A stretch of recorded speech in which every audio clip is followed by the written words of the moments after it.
Sebelum mulai pembelajaran itu mau nanya, ada yang ingat nggak minggu kemarin kita belajar tentang apa? Tidak. Jadi minggu kemarin itu kita belajar tentang latar belakang kedatangan Jepang dan jatuhnya Hindia Belanda. Nah, sekarang kita akan membahas tentang penjajahan Jepang dan transformasi pemerintahan di Indonesia. Siapa yang menjajah Indonesia sebelum Jepang? Sebelum Jepang Belanda, Bu. Ya betul. Kenapa Belanda itu bisa kalah? Karena Jepang lebih strategis. Ya, betul. Tapi tepatnya itu karena ketika Perang Dunia berlangsung, Belanda berhasil dikalahkan oleh Jepang. Lalu banyak rakyat Indonesia yang saat itu menyambut Jepang dengan antusias karena ada slogan propaganda Jepang. Nah, slogannya itu seperti Asia untuk Asia, 3A dan Jepang saudara tua Asia. Tapi benarkah Jepang menjadi penyelamat pada saat itu? Itu yang akan kita bahas pada siang ini. Sebelum itu kita akan Ibu akan menyampaikan tujuan pembelajaran hari ini ya. Jadi hari ini kita akan menganalisis bagaimana Jepang mengubah sistem pemerintah Indonesia, lalu kebijakan-kebijakan yang didirikan oleh Jepang dan dampaknya bagi bangsa Indonesia. Sebelumnya itu ada dua gambar. Ada yang tahu ini gambar apa? Ini gambar 1, gambar 2. Ini gambar Robusta kebijakan Jepang. Itu slogan Jepang apa tuh? Ya. 3A, Bu. Gerakan 3A. Organisasi Jepang. Ya, jadi pada gambar pertama ini Jepang mengaku sebagai saudara tua bangsa Asia dan tapi gambar kedua ini rakyat Indonesia dipaksa untuk bekerja tanpa upah. Nah, Ibu akan beri masalah dari dua gambar ini, yaitu mengapa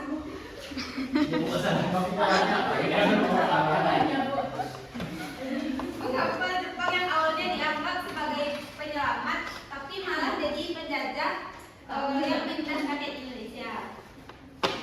Nah, jadi pada awal tahun 1942 itu Indonesia mengalami perubahan besar setelah 300 tahun lebih dijajah oleh Belanda.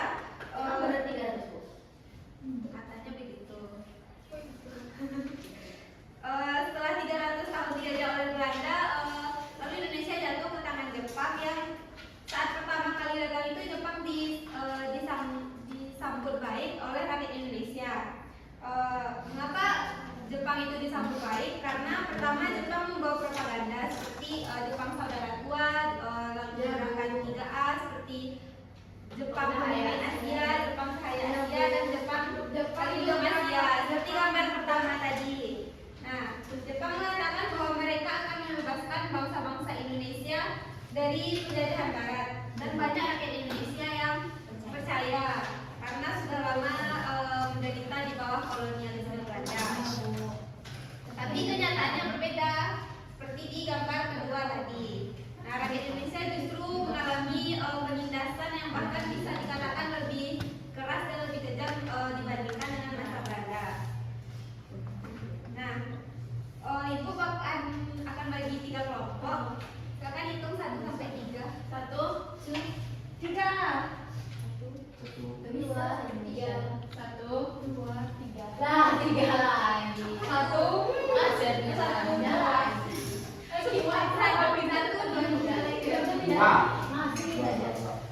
Tadi udah per kelompoknya ya. 3, 2, 1.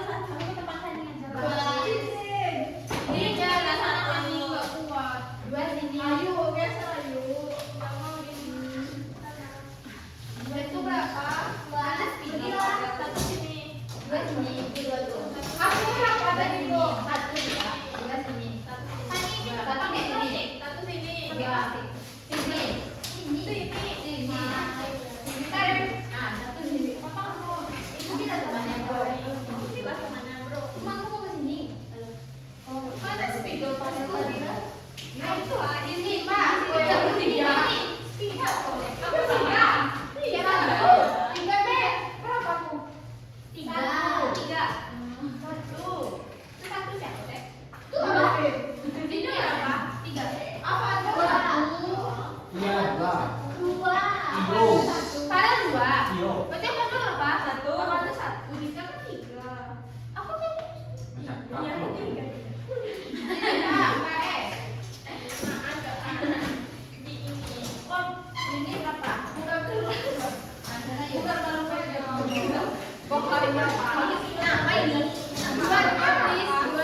Jepang mengklaim sebagai pembebas bangsa-bangsa Asia dari penjajah Barat, meskipun pada nyatanya Jepang juga melakukan penjajahan.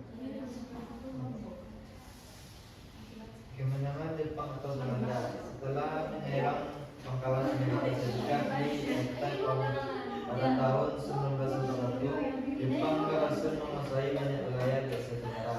Pada tahun 1942, Belanda menyerah kepada Jepang dalam kapitulasi Kalijati, sehingga Indonesia resmi berada di bawah pendudukan Jepang. Sudah? Kelompok lain di mana ada pertanyaan dari untuk kelompok satu? Tidak. Baik, terima kasih. Tangan dulu untuk kelompok satu. Kelompok dua silakan presentasi. Kelompok dua. Kelompok dua siapa? Siapa? Siapa? Oh ya,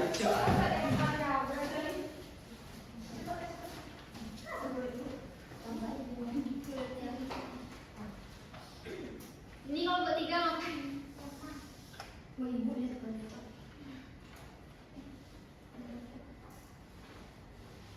Perhatikan temannya presentasi ya.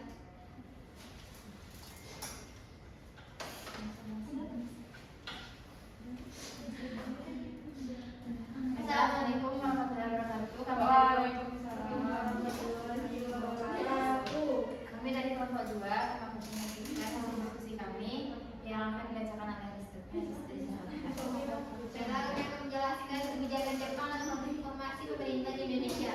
Transformasi sistem pemerintahan seluruh Jepang masa Belanda, sistem sipil kolonial dipimpin gubernur jenderal, kemudian birokrasi didominasi orang Eropa, kemudian hukum berdasarkan sistem kolonial Belanda.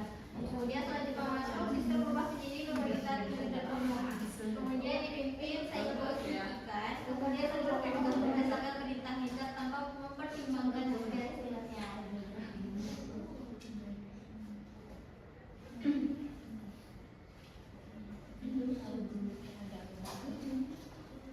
Yang selanjutnya ada perubahan birokrasi. Yang pertama ada sistem birokrasi lama dihapus. Pejabat pribumi mulai dilibatkan di tingkat bawah, yaitu seperti camat, wedana, serta bupati. Selanjutnya tujuannya bukan memberdayakan rakyat, melainkan mempermudah pengawasan dan memobilisasi. Selanjutnya ada sistem administrasi lebih seragam, efisien dan berdisiplin tinggi. Selanjutnya ada kebijakan ekonomi, yaitu mobilisasi total untuk perang. Seluruh sumber daya alam dan manusia Indonesia dikerahkan untuk mendukung mesin perang Jepang. Yaitu ada kebijakan pertanian, di mana lahan pertanian itu dipaksa menanam tanaman industri seperti kapas, jarak, dan padi. Bu, orang tuh ngobrol. Perhatikan teman tampil ya. Bu, yang ini foto-foto. Iya, kelompok tiga letak minus sebenarnya. Lalu hasil panen itu disita untuk keperluan militer. Yang ketiga itu rakyat kekurangan pangan, bahkan banyak daerah mengalami kelaparan. Lalu ada kehilangan tenaga kerja. Itu diberlakukan sistem robusta, dan jutaan orang Indonesia itu dikirim ke berbagai tempat seperti Burma, Thailand, dan yang lain. Nah, lalu dipekerjakan untuk membangun jalan, rel kereta api, dan benteng pertahanan. Ada kebijakan perdagangan, yang mana sistem ekonomi uang itu digantikan sistem barter, dan barang kebutuhan pokok menjadi sangat langka. Sekian, terima kasih dari kelompok 2. Ada yang ingin tanya enggak kelompok dua? Tidak. Ada. Silakan duduk. Tangan. Kelompok tiga ada sudah siap? Sudah.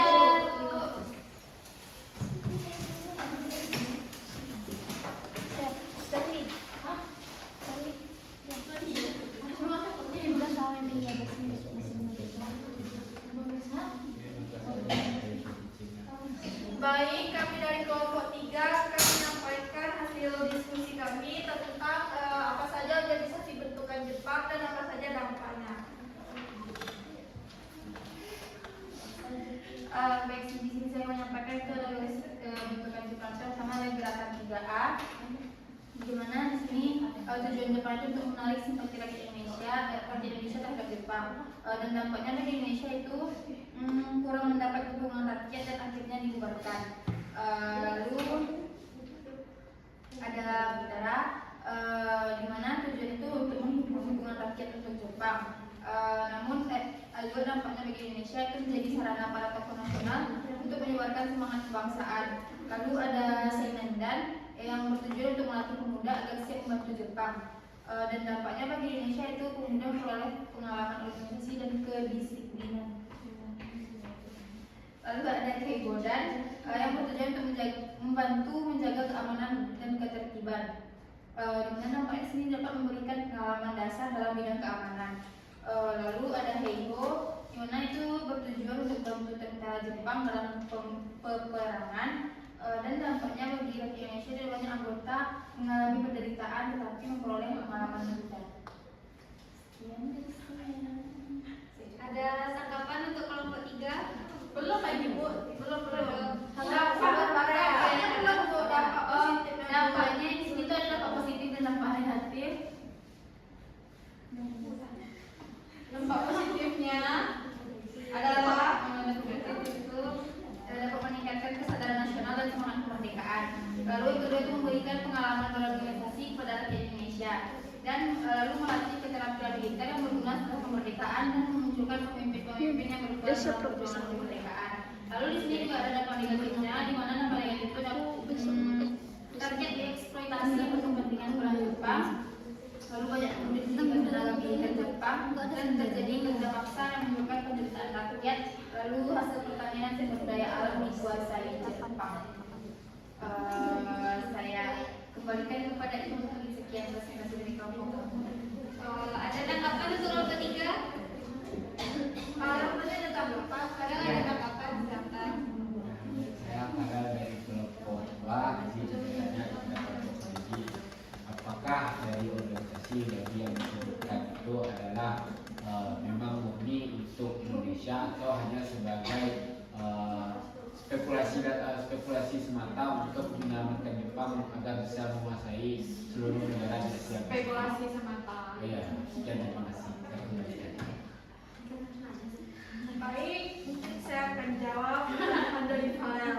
Yang mana tadi pertanyaannya kan, apakah dari organisasi bentukan Jepang itu memang murni untuk Indonesia atau hanya untuk kepentingan Jepang gitu lah ya kan? Jadi pembentukan berbagai organisasi oleh Jepang di Indonesia itu sebenarnya murni didorong untuk kepentingan untuk menyelamatkan posisi mereka sebenarnya dalam perang dunia II tuh. Jadi kita yang berlebih sebenarnya. Ya, betul saya lagi Farel. Bukan untuk kemerdekaan Indonesia, yang mana kan Jepang itu memanfaatkan tenaga kerja kita, sumber daya alam kita, serta simpati rakyat Indonesia untuk memperkuat pertahanan militer mereka itu melawan sekutu kan. Ya. Namun dinamika perjalanan sejarahnya itu mencatat bahwa organisasi tersebut tuh secara tidak sengaja juga memberi keuntungan kepada kita, karena kan Jepang tuh dia berjanji tuh untuk ngasih kita kemerdekaan. Jadi dengan cara ngasih kita kemerdekaan tuh dia bentuk tuh BPUPKI, PPKI. Jadi dari sana makanya seperti itu. Ya seperti itu jawabannya saya. Sebenarnya awalnya itu untuk kepentingan Jepang, tapi karena kita orang Indonesia yang cerdas dengan dengan pintar, ada celah dalam organisasi itu, makanya kita bisa untuk mengumumkan kemerdekaan kita. Seperti itu Farel, bagaimana Farel? Apakah Farel Tanya lagi. Banyak banget Farel. Ya apa-apa aja Farel. Itu kan tadi berarti kan di sana itu kan ada celah gitu. Nah, apa sih yang menyebabkan celah itu? Yang kita tahu kan Jepang itu adalah salah satu negara dengan tingkat kematangan SDM yang cukup tinggi gitu. Nah, kenapa bisa ada celah tersebut yang bisa menyebabkan itu menjadi batu loncatan untuk bisa terjadinya kemerdekaan Indonesia? Terima kasih. Oke, tidak bisa menjawab sekarang. Jadi itu bukan jelas. Sorry. Itulah iya, karena kan Jepang ini kan bentuk organisasi tadi nih. Ya. Makanya kita sebagai orang Indonesia kita bikin 3 strategi tadi tuh. Yang Strategi kooperatif, strategi bawah tanah dan yang pertama kan strategi kooperatif itu kita bekerja sama dengan Jepang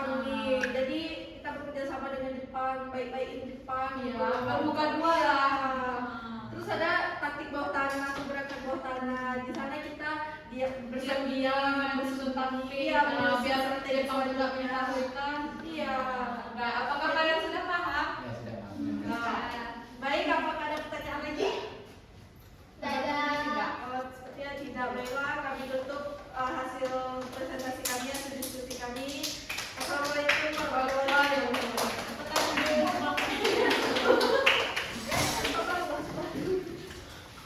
Ya, terima kasih untuk 3 kelompok tadi. Kan dari hasil presentasi kalian bisa kita simpulkan kalau Jepang itu datang bukan untuk tempat itu, tetapi hanya memanfaatkan Indonesia untuk kebutuhan mereka.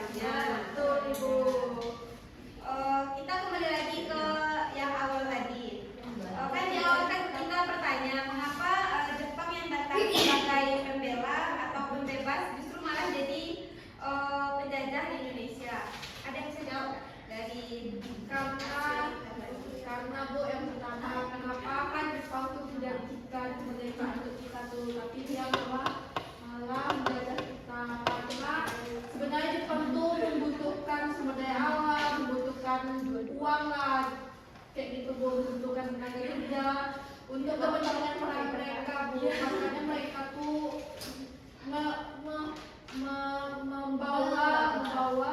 membawa slogan ke Indonesia Bu, bahwa mereka itu saudara tua Indonesia, mereka menyelamatkan Indonesia dari Belanda. Sebenarnya mereka ada kepentingan untuk mereka perang Bu. Mungkin itu Bu. ya betul sekali Hani. Apakah ada yang ingin menambahkan jawaban dari Hani? Ada. Nah Ibu tambahkan ya dari kedatangan Jepang tadi itu ada juga dampak negatif dan positif. Nah itu yang negatif ada Romusa, kelaparan, ketindasan, lalu hilangnya kebebasan untuk rakyat Indonesia. Tapi dampak positifnya juga ada. Pada masa Jepang ini bahasa Indonesia mulai berkembang yang pada awalnya di masa Belanda bahasa Indonesia itu dilarang. Lalu ada pengalaman organisasi seperti dari Senendan, Kirkodan, dan Kucintai. Lalu dari organisasi itu juga ada kajian militer dan nasionalisme rakyat Indonesia semakin kuat. Nah, nilai apa yang dapat kita ambil dari perjuangan rakyat Indonesia pada masa Jepang? Ada yang bisa jawab?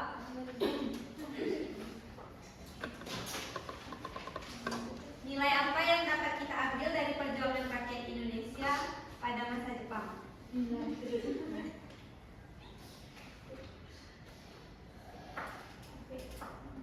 Silakan Hani. Dari perjuangan rakyat Indonesia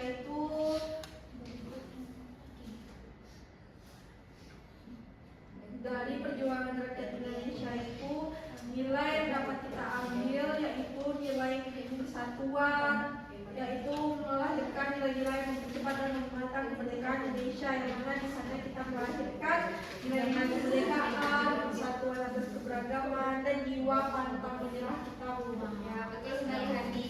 Jadi kemerdekaan itu bukan hadiah dari Jepang, melainkan hasil dari perjuangan Indonesia sendiri, Bu. Ya, betul. Yang mampu memanfaatkan kesempatan perhatikan ya. Ya Bu, yang mampu memanfaatkan setiap kesempatan walaupun kita sedang dijajah.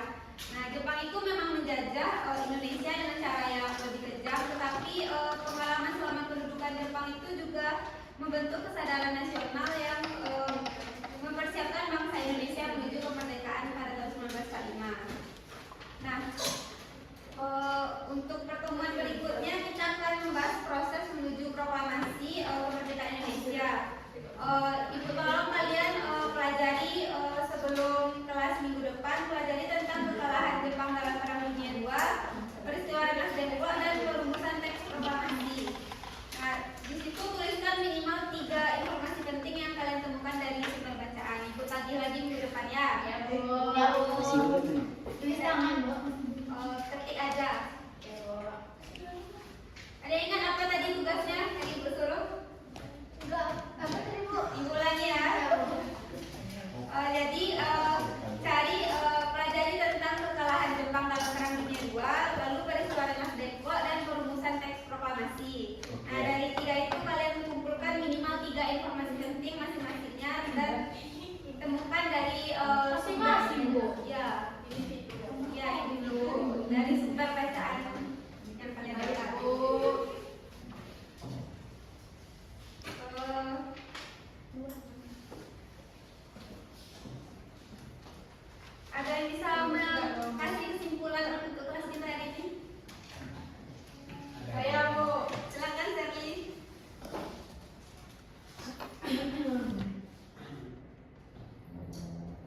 jadi kesimpulannya itu kedatangan Jepang ke Indonesia itu di latar belakangnya oleh kebutuhan bahan baku dan kepentingan perang di Asia Pasifik. Selama masa pendudukan Jepang pada tahun 1942 sampai 1945, Jepang menerapkan berbagai kebijakan politik, ekonomi, sosial dan militer yang sebagian besar ditunjukkan untuk mendukung perang mereka. Jepang juga membentuk berbagai organisasi seperti Putra, Kokai, Seimenden, Keijo, dan PETA. Meskipun kedudukan Jepang menimbulkan penderitaan besar melalui pengusaha dan eksploitasi ekonomi, masa ini juga membawa transformasi penting berupa berkembangnya nasionalisme dan penggunaan bahasa Indonesia, serta lahirnya kader-kader pemimpin dan militer yang berperan besar dalam proses kemerdekaan Indonesia. Nah, terima kasih tadi ya kesimpulannya. Terima kasih atas kerjasama dan partisipasi kalian hari ini. Semoga pembelajaran hari ini dapat menambah wawasan kita tentang perjuangan bangsa Indonesia menuju kemerdekaan.